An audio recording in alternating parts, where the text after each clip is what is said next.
Healthy கருப்பு உளுந்து பால் பண்ணலாமா? ஃபஸ்ட்டு 2 கப்பு பிளாக் உளுந்து அதை நல்லா வாஷ் பண்ணி எடுத்துக்கணும். அதுக்கு 1 கப்புக்கு 4 தண்ணின்னு எடுத்துக்கணும். நான் மொத்தமாக 8 தண்ணி ஊற்றி ஒரு 4 விசில் போட்டு எடுத்துக்கோங்க. தேங்காய் 1 மூடி எடுத்திருக்கேன். அந்த 1 மூடியை நல்லா அரைச்சி அது கூட 2 ஏலக்காய் சேர்த்து பாலாக அரைச்சி எடுத்துக்கோங்க. நெக்ஸ்ட்டு நாட்டு சர்க்கரை இருக்குல்ல, நாட்டு சர்க்கரை நான் 3 கப்ஸ் ஆட் பண்ணியிருக்கேன். 3 கப்ஸ் கூட 1 கப் தண்ணி ஊற்றி நல்லா இந்த மாதிரி மெல்ட் பண்ணி எடுத்துக்கோங்க. தேங்காய் பால், நாட்டு சர்க்கரை தண்ணி, அப்புறம் தேங்காய் துருவி எடுத்திருக்கேன். இப்போது 4 விசில் விட்டு குக்கர்லேருந்து ப்ரெஷர் இது பண்ணிவிடுங்க. நெக்ஸ்ட்டு நல்லா ப்ரெஸ் பண்ணி பார்த்தா ரொம்ப குழஞ்சிருக்கக்கூடாது, நார்மலாக இருக்கணும்.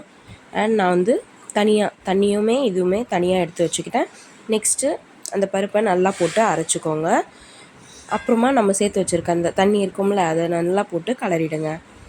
நல்லா மிக்ஸ் பண்ணதுக்கப்புறமா நம்ம நாட்டு சர்க்கரை கரைச்சி வச்சுருக்கோம்ல, அதை ஊற்றி நல்லா மிக்ஸ் பண்ணிக்கோங்க.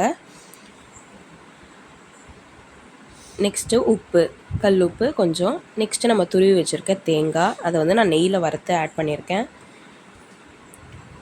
நெக்ஸ்ட்டு நம்ம அரைச்சி வச்சுருக்க தேங்காய் பால் அதையுமே ஆட் பண்ணிக்கோங்க.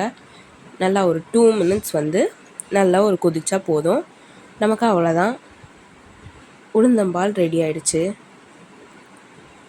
அன்போடு ஷேர் பண்ணுங்கள்.